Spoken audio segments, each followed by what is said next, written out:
Halo, welcome back to the class.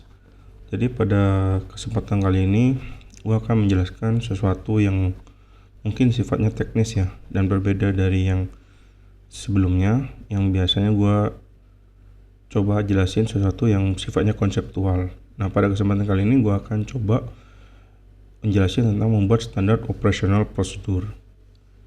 Kenapa membuat SOP itu penting? Karena banyak sekali dari suatu organisasi atau perusahaan yang selalu mengabaikan SOP ini dan dibuat seperti ala kadarnya. Padahal di level manapun, baik di bisnis yang atau organisasi yang entry levelnya masih earlier maupun yang sudah established, itu SOP itu penting.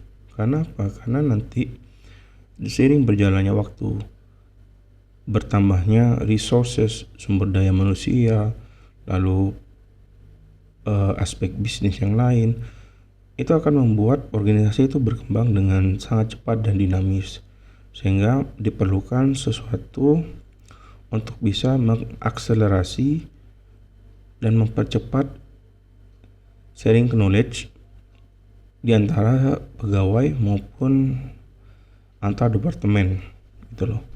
Jadi dengan adanya SOP ini akan membantu mempercepat itu semua.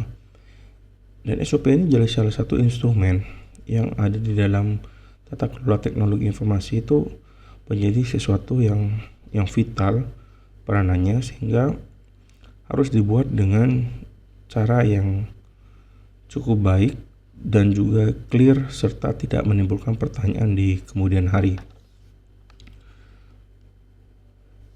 Kali ini untuk referensinya gue ambil dari Peraturan Menteri Pendayagunaan Aparatur Negara dan Reformasi Birokrasi nomor 35 tahun 2012.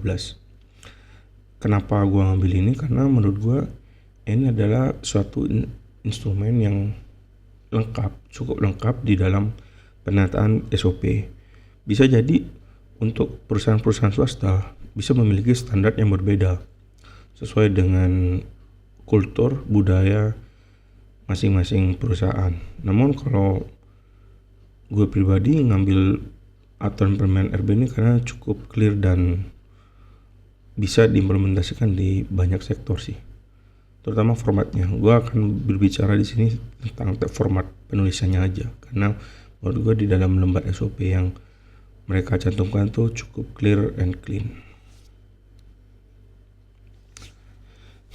Kita kembali lagi ke dalam suatu pengertian di mana bahwa SOP itu adalah serangkaian instruksi tertulis yang dibakukan mengenai berbagai proses penyelenggaraan aktivitas organisasi, bagaimana dan kapan harus dilakukan, di mana dan oleh siapa itu dilakukan.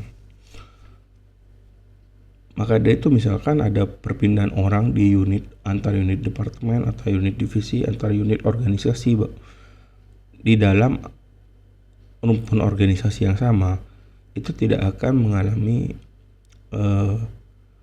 perlambatan atau waktu yang cukup lama untuk bisa adaptasi, karena mereka cukup untuk melakukan pembelajaran terhadap SOP yang ada di dalam unit tersebut gitu loh. Nah, secara garis besar SOP itu ada dua, yakni SOP administratif dan SOP teknis. Apa yang membedakan antara SOP administratif dan SOP teknis? SOP administratif itu lebih cenderung kepada aturan yang diberlakukan untuk banyak orang secara general. Misalkan SOP untuk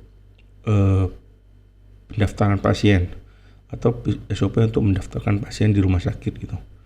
Itu kan in general semua orang diberlakukan sama gitu loh. Jadi dari mulai pasien datang, ambil nomor antrian, kemudian dipanggil dan kemudian antri di poli masing-masing, itu adalah SOP administratif, pelayanan secara general. Nah, SOP teknis itu mengatur kepada fungsi yang sangat spesifik terhadap suatu sumber daya. Misalkan aja nih, SOP untuk menyalakan server gitu loh. Nah, menyalakan server itu kan tidak untuk semua orang gitu. Itu hanya untuk orang yang bekerja sebagai role-nya sebagai sysadmin atau orang yang bertanggung jawab atas server tersebut gitu loh. Dan tidak semua orang memerlukan pengetahuan terhadap cara menyalakan server tersebut. Jadi itu sangat teknis, sangat teknikal, dan sangat spesifik fungsinya. Itu disebut sebagai SOP teknis gitu loh. Jadi secara pengertian itu aja. Jadi yang itu pertama, bahwa SOP itu adalah serangkaian instruksi yang mencantumkan berbagai macam informasi. Dan yang kedua adalah jenisnya, yakni SOP administratif dan SOP teknis.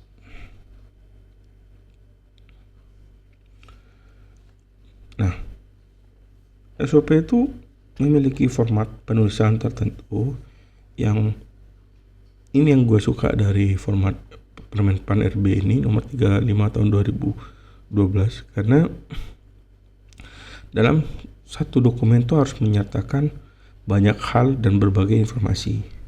Nah, apa saja itu? Yang pertama itu nomor SOP. Jelas nomor SOP itu harus dimiliki oleh setiap SOP untuk mengidentifikasi jenis-jenis SOP yang dimiliki. Di dalam nomor SOP itu bisa memiliki kode tertentu yang hanya diketahui untuk memudahkan bagi orang-orang mengetahui bahwa SOP jenis ini itu milik divisi yang lain, divisi tertentu gitu. Lalu ada tanggal SOP, tanggal pembuatan SOP. Jadi jelas bahwa SOP ini dibuat kapan, untuk mengetahui misalkan ada SOP yang agar tidak ada SOP yang tumpang tindih. Pun tumpang tindih kita bisa tahu tuh ada riwayat pembuatannya. Lalu ada tanggal revisi, misalkan ini adalah versi yang kesekian, maka itu harus dicantumkan juga bahwa ini sudah dilakukan revisi tanggal sekian gitu loh. Nah, ini juga gak perlu penting ya, tanggal efektif berlakunya SOP itu kapan gitu. Jadi itu tanggal-tanggal ini paling nggak memuat 3: pembuatan, revisi, dan efektif. Kalau tanggal revisi itu ini belum pernah direvisi, maka revisi itu bisa disamakan dengan tanggal pembuatan, atau kalau tidak, setidak-tidaknya itu dikosongkan saja, tidak apa-apa. Kalau ini memang SOP awal ketika baru dibuat gitu loh. Nah, lalu ada kolom disahkan oleh siapa? Oleh pejabat yang berwenang. Misalkan kalau di dalam perusahaan tuh kepala departemen atau kepala divisi itu yang melakukan pengesahan terhadap SOP ini. Nama SOP-nya, judul SOP-nya itu harus clear ya. Jadi misalkan tadi itu yang di sini ada pembuatan laporan. Nah, itu harus ditulis pembuatan laporan apa, consignering misalkan di dalam contoh Menpan RB ini. Atau tadi seperti yang saya sebutkan SOP dalam pendaftaran pasien gitu. Jadi agar clear. Jadi gunakan selalu kata benda di dalam nama SOP itu. Jadi SOP itu ini pembuatan laporan gitu. Nah, itu kan berarti dia mengacu kepada sesuatu yang akan dihasilkan dari SOP ini apa gitu loh.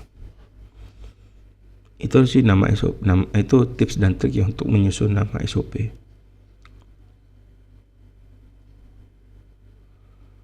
Lalu selanjutnya ada logo organisasi atau perusahaan. Lu bisa tambahin di kolom tersebut bersama dengan nama organisasi atau nama perusahaan lu dan divisi di organisasi yang mengeluarkan SOP tersebut gitu loh. Nah, ada dasar hukum. Dasar hukum ini lu bisa pakai dari, kalau ini aturan internal, lu bisa pakai dari SK direktur atau SK direksi yang mengatur pekerjaan lu di dalam organisasi tersebut gitu loh. Nah, kalau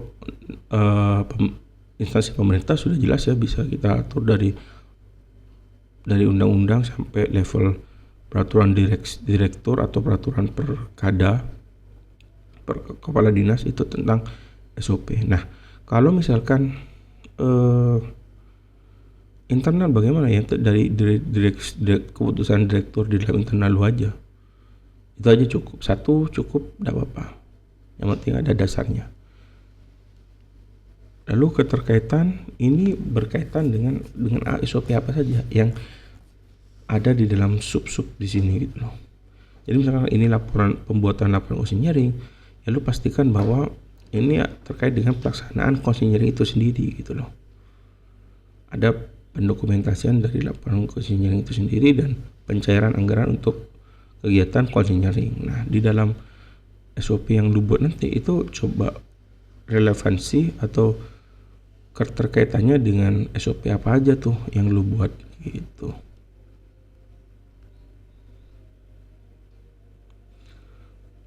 Lalu berikutnya adalah peringatan atau konsekuensi, sehingga SOP itu clear and clean, jelas nih kalau lu nggak menjalankan ini apa akibatnya, itu ditaruh juga di SOP itu.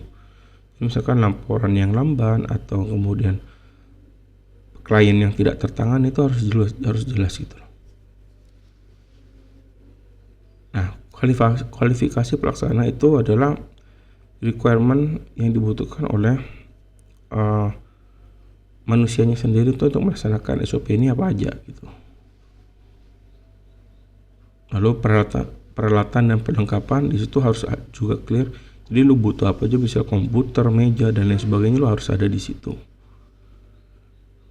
Lalu penyataan dan pendataan itu kemudian hasil dari laporan itu disimpan sebagai data elektronik dan manual misalkan. Itu harus di-clearkan. Jadi produk ini nanti wujudnya apa. Nah, ini adalah format terakhir dari SOP ini, yakni format flowchart, dimana secara instrumen flowchart tuh dia cuma punya terminal yang memulai dan akhir, lalu persegi panjang untuk menyatakan bahwa ini tugas ini dilaksanakan gitu loh. Kemudian ada yang ketupat itu yang bentuknya untuk if else, jika dilakukan apa benar atau tidak, itu aja. Jadi cuma 3 instrumen itu yang ada di dalam format SOP ini. Jadi cukup clear ya. Jadi kegiatannya itu dilakukan dari kegiatan apa aja, dituliskan 1 sampai 9 di sini. Lalu pelaksananya di kolom kabit, kasubit, analis, asdep. Ini harus clear siapa aja yang terlibat. Lalu kelengkapannya, mutu bakunya, kelengkapannya dari orang ini, dari role pertama itu apa, agenda kerja, terus waktunya berapa, outputnya apa, disposisi ke siapa.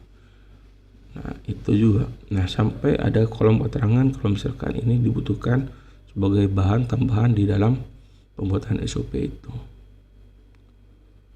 Nah kira-kira gitu. Oke. Jadi kalau ada mau ditanyakan atau perlu didiskusikan, lanjut di kolom komentar ya. Terima kasih sudah ikut kami di video kali ini. Assalamualaikum warahmatullahi wabarakatuh.